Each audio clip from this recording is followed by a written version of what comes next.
Rushes are only a problem when they completely dominate a field. They have an important role to play as they add height and structure to the sward. A 30 to 70% cover of rush tussocks in a field will probably get you a payable score by themselves. Hen harriers often roost in areas of tall, dense rushes. These roost sites can be used year after year by generations of birds. These traditional sites are essential for hen harriers and their loss is very disruptive. If you have very large areas of dense rush, the Hen Harrier project may ask you not to cut them. On most farms, rushes are only a problem if they completely take over.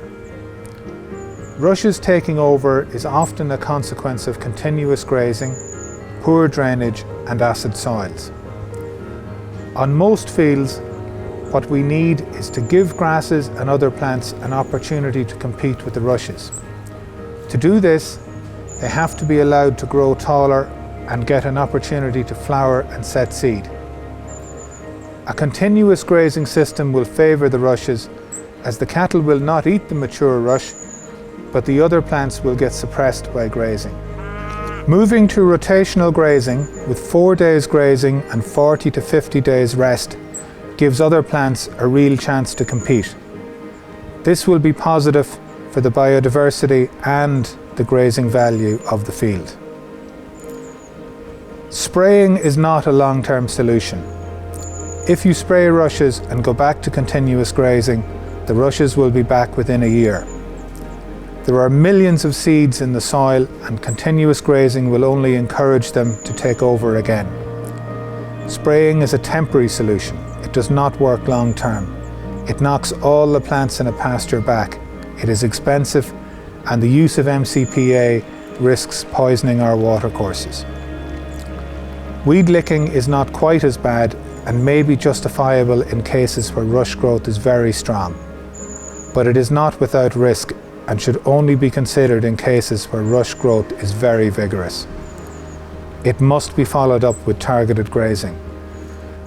The solution to overly dominant rushes does not come in a bottle of chemicals. It comes through good land and stock management. You should cut rushes only when really necessary. In most cases, cutting every year is excessive.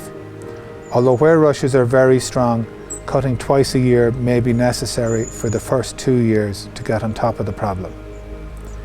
However, in these situations, long-term control will only be achieved by improving grazing and cutting regimes and addressing drainage and soil acidity. If topping is essential, then leave it as late in the summer as you can. Early cuts are a real threat to ground nesting birds. Try and incorporate topping into your grazing rotation. Top just after stock leave the field when it is going into its rest period. During the next grazing, include younger cattle. They may be less selective about what they eat and will nibble at the rush regrowth. Don't cut all of the rushes in the field. Leaving some tussocks for the winter is good for overwintering invertebrates. In really heavy rush, cutting with a disc mower could leave an excessive amount of plant litter behind. This can suppress the regrowth of grasses and other plants, only allowing the rushes to break through. Mulching or even baling the rushes are options in these cases, but both carry risks. Leaving bales of rushes to rot down in a field corner can create a real haven for the small rodents which the hen harrier preys on. But netting is potentially dangerous for wildlife. Use baling twine rather than netting and remove it as the bales break down.